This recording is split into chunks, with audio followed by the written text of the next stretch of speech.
هذا ليس نبي. Dia bukan nabi. إنه شيطان. Meredala. Oke. Oke. Bahasa Sundanya meredala. Kalau dia tidak percaya dengan kenabian dan kerasulan Nabi Muhammad, silahkan. Tapi kalau sudah menyebut Nabi Muhammad adalah setan, ini sudah lain ceritanya. وإذا وجدت أحدهم في الطريق فاضطروه إلى أضيقه أي ضايقه. Apabila kamu ketemu orang Yahudi dan orang Kristen di jalan, maka pepetin dia atau sikut dia. Adakah orang Muslim khususnya di Indonesia yang jika ketemu dengan orang Nasrani, dengan orang Yahudi, mereka sikut orang Nasrani Yahudi itu? صراط الذين أنعمت عليهم صراط الذين أنعمت عليهم صراط الذين أنعمت عليهم. Bahkan jangankan orang Arab, orang Indonesia, murtadin abal-abal di Indonesia aja bisa baca Al-Fatihah walaupun salah-salah. يريدون ليطفئوا نور الله بأفواههم والله متم نوره ولو كره الكافرون. Bismillahirrahmanirrahim. Assalamualaikum warahmatullahi wabarakatuh. Alhamdulillah wa syukru ala ni'amillah wa salatu wassalamu ala rasulillah sayyidina wa maulana Muhammad ibn Abdillah wa ala alihi wa ashabihi wa mawalah amma ba'du. Sahabat Azkiyah yang dirahmati oleh Allah Subhanahu wa taala, bersyukur kita kepada Allah dengan mengucapkan hamdalah. Alhamdulillahirabbil alamin. Sampai saat ini, sampai detik ini Allah Subhanahu wa taala masih menanamkan keimanan, keislaman dalam hati kita, dan mudah-mudahan kita meninggal dalam keadaan iman dan Islam. Wala tamutunna illa wa antum muslimun. Sahabat yang dirahmati oleh Allah Subhanahu wa taala, seperti biasa di kesempatan video ini kita akan membantah salah satu murtadin, yaitu murtadin yang dibawa oleh mbahnya murtadin, yaitu Saifuddin Ibrahim. Di mana dia membawa seorang murtadin dari Yaman. Mungkin dia sudah putus asa dengan murtadin abal-abal yang ada di Indonesia. Akhirnya dia membawa murtadin di Yaman, tapi tidak kalah kocaknya dengan murtadin yang ada di Indonesia. Ya. Ini turunan Nabi Ali Alatas. Dia pernah dibacok oleh FPI, kepalanya sampai bocor. Baca. Mungkin tujuan daripada dia membawa murtadin dari Yaman ini wallahu alam ya, apakah dia memang betul-betul murtadin atau memang dia ini kadal atau kafir dari lahir, ya kita tidak tahu, wallahu alam. Dan yang paling ngeri, dia menisbatkan atau mengaku diri sebagai Habib karena namanya Al-Atos. Kawan saya namanya Sunardi Al-Atos.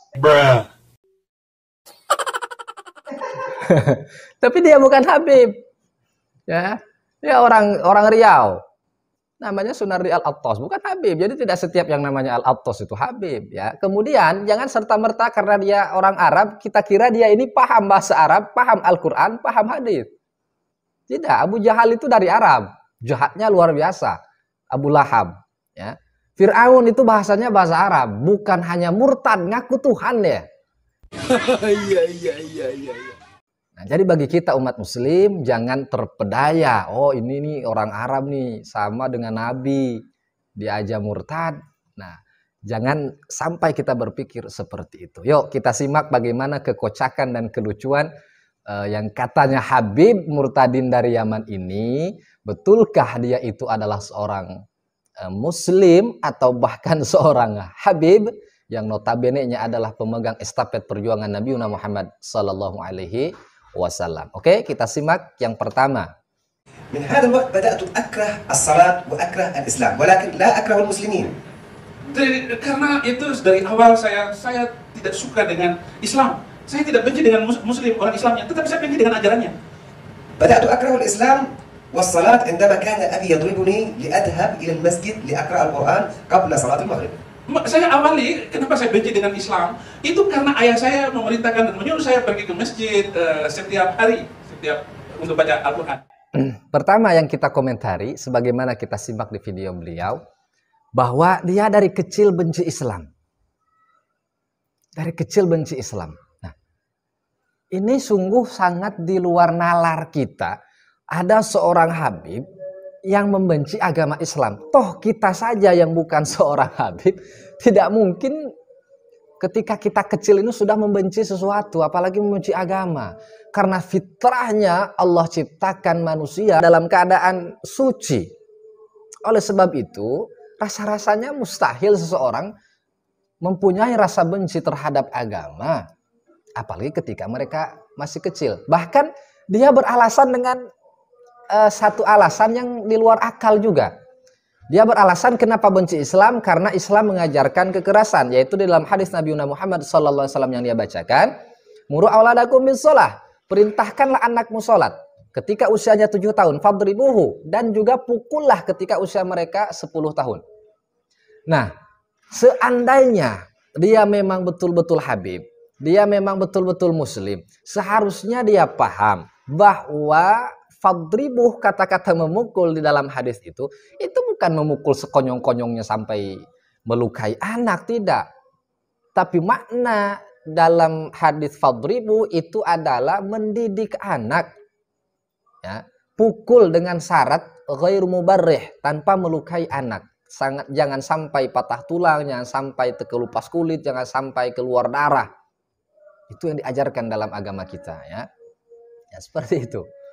Yang pertama, jadi dia katanya benci gara-gara ayahnya sering nyuruh dia sholat dan kalau tak mau dipukul. Nah, dari sini bisa kita lihat ya bahwa orang ini ya dari kecilnya emang udah bengak gitu. Suruh sholat malah marah sampai dipukul-pukul sama orang tuanya ya. Oke, kita lanjut. هذا الطفل عندما يكبر يخاف لأن خلاص كل الناس تتبع الإسلام خوفا وليس من قلبهم. Dan kalau begitu anak itu besarnya menjadi orang Islam itu karena takut. وليس من قلبه. Bukan dari hatinya. Jadi dia simpulkan bahwa umat Islam ini mereka meyakini satu keyakinan, keimanan karena khaufan, rasa takut. Karena dari kecilnya sudah diajari kekerasan. Nah, itu menurut dia ya. Sedangkan kita itu adalah bentuk kedisiplinan. Kenapa sholat ini sangat diperhatikan dalam agama kita? Karena sholat ini adalah satu-satunya ibadah yang bisa membentengi para pelakunya, yang bisa membentengi para orang-orang yang memang rajin melaksanakan sholat dari segala jenis perbuatan keji dan munkar. Oleh sebab itu coba cek. Setiap penjara dimanapun itu, terlepas agamanya apa, pasti dipenuhi oleh orang-orang yang tidak pernah atau bahkan jarang melaksanakan sholat. Ini fakta, bukti di lapangan bagaimana pentingnya sholat membentengi kita umat Islam dari berbagai hal, berbagai tindakan keji, munkar, kemaksiatan, tindak kriminal dan sebagainya. Oke, kita lanjutkan. وأيضا كانوا يعلموننا في المدارس الابتدائية لا تبدأ اليهود ولا النصارى بالسلام. Demikian juga ketika saya belajar di sekolah SD itu ada ajaran jangan memulai salam kepada orang Yahudi dan orang Kristen. وإذا وجدت أحدهم في الطريق فاضطروه إلى أضيقه أي ضايقه. Apabila kamu ketemu orang Yahudi dan orang Kristen di jalan, maka pepetin dia atau sikut dia. Kemudian dia membacakan satu ajaran menurut dia ya. Saya tidak mendengar dia membacakan satu hadis. Ya, janganlah memulai membaca salam kepada Yahudi Nasrani, dan bahkan kalaupun ketemu dengan mereka, sikut mereka, pepet dia. Nah, ini dalilnya tak usahlah dengan Quran dan hadis. Ini dalilnya kita gunakan dalil musyahadah. Adakah orang Muslim khususnya di Indonesia yang jika ketemu dengan orang Nasrani, dengan orang Yahudi, mereka sikut orang Nasrani Yahudi itu? Ada nggak? Silahkan dijawab ya dengan kejujuran kita semua. Nggak ada. Ya, orang Islam ketemu orang Kristen, ketemu orang Yahudi, dipepet bahkan disikut, bisa ditempeleng kita. Bahkan di dalam satu hadis Nabi Muhammad SAW bersabda, "Man adza zimmiyan."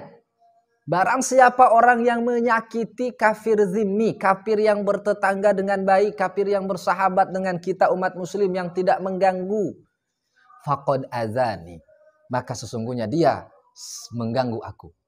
Jadi kata Nabi, orang yang mengganggu orang kafir, orang Yahudi, orang Nasrani di luar Islam, maka dia sama dengan mengganggu aku, kata Nabi. Bayangkan, dilindungi. Faktanya di Indonesia yang mayoritas umat muslim, tak pernah kita mendengar adanya pembantaian orang Kristen, pembantaian orang Yahudi di Indonesia ini. Tidak ada. Jadi tak usah menggunakan dalil dalil nakli teks Al-Qur'an dan hadis ya. Dalil musyahadah saja, dalil yang faktual yang kita lihat sehari-hari. Tidak ada umat Islam yang seperti itu, tidak ada. Ya, jadi ini jelas sekali fitnah ya. Dan hanya orang-orang bodoh yang percaya dengan orang-orang seperti ini. Oke, kita simak. Wa 'indama adhhab ila salatil jum'ah ma'a abi. Maka ketika saya pergi sholat Jumat dengan bapak saya, أنا أسمع الخطيب كل يوم جمعة يدعو اللهم أحرق اليهود والنصارى.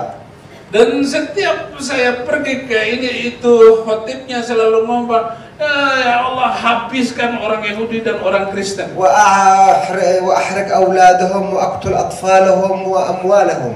Dan bunuh anak-anak mereka, hancurkan mereka dan ambil harta mereka. Kemudian dia bilang bahwa setiap khotib ketika khutbah Jumat dia sering mendoakan kehancuran, kerusakan bagi orang Kristen dan bagi orang-orang Yahudi. Dia tidak tahu rukun khutbah. Bagaimana kita percaya dia seorang Habib?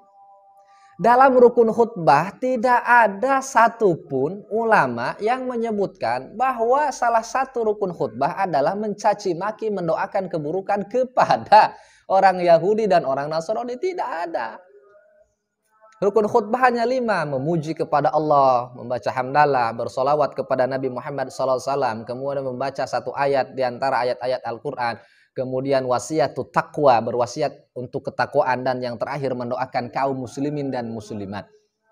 Adapun sesekali khotib dalam khutbah Jumat, tidak setiap Jumat, sesekali ya, setiap khotib di dalam khutbah Jumatnya membaca doa Allahumma ahlikiz zalimin bil zalimin.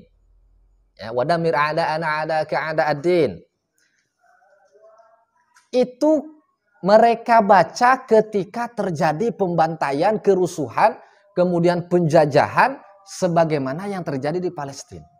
Contoh Palestina lagi memanas, barulah para khotib Jumat itu berdoa untuk menghancurkan orang-orang yang zolim. Ingat, orang-orang yang zolim baik Yahudi maupun Nasrani maupun umat muslim itu sendiri masuk dalam doa itu. Jadi tidak ada doa spesifikasi yang diajarkan oleh Rasul untuk mendoakan Yahudi dan Nasrani dalam tanda petik yang tidak memusuhi umat muslim. Tidak.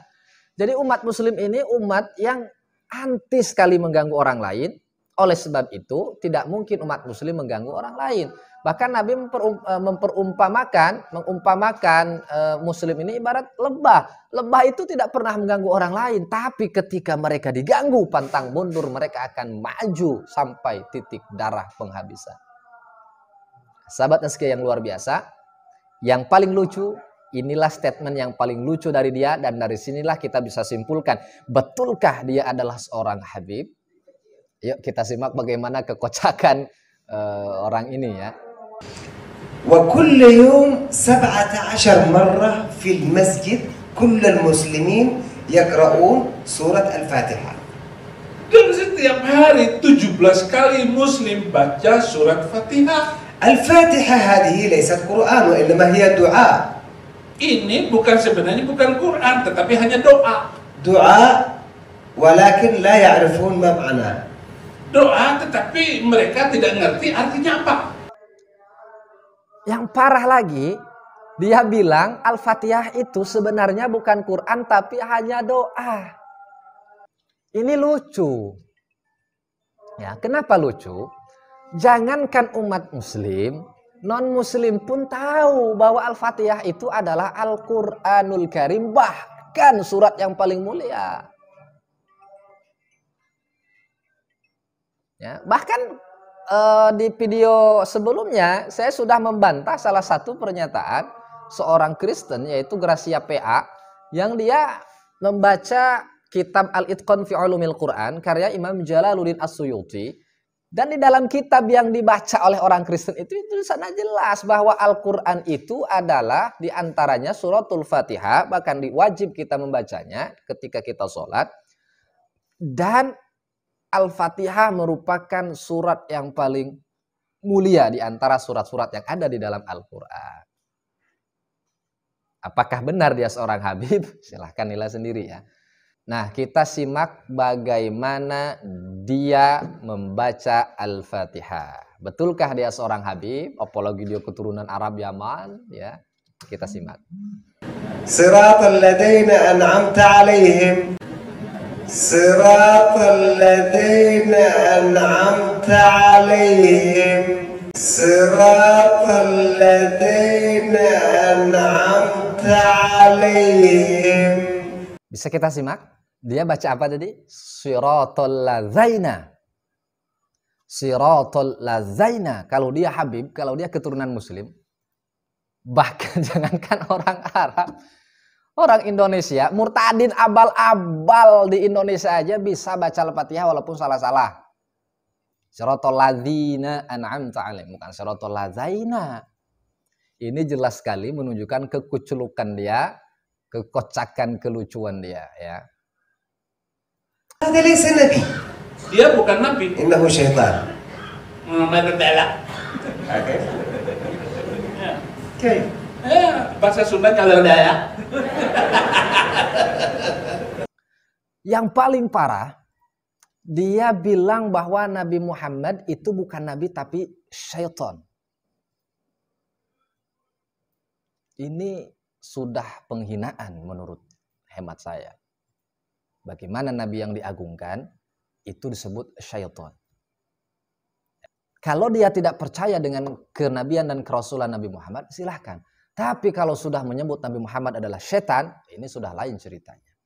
Jadi kepada seluruh sahabat azkiya yang peduli dengan cinta terhadap Nabi Muhammad SAW, yang peduli dan cinta terhadap agama Islam sendiri, jangan lupa share video ini agar masyarakat kita tahu bahwa ada orang yang ngaku Habib, mudah-mudahan sampai ke Robitoh Alawiyah ya, dicek kebenarannya apa benar dia ini adalah seorang Habib, dan supaya masyarakat muslim tahu bahwa dia ini sudah menghina Nabi Muhammad dengan menyebutkan dia adalah syaitan. Ya.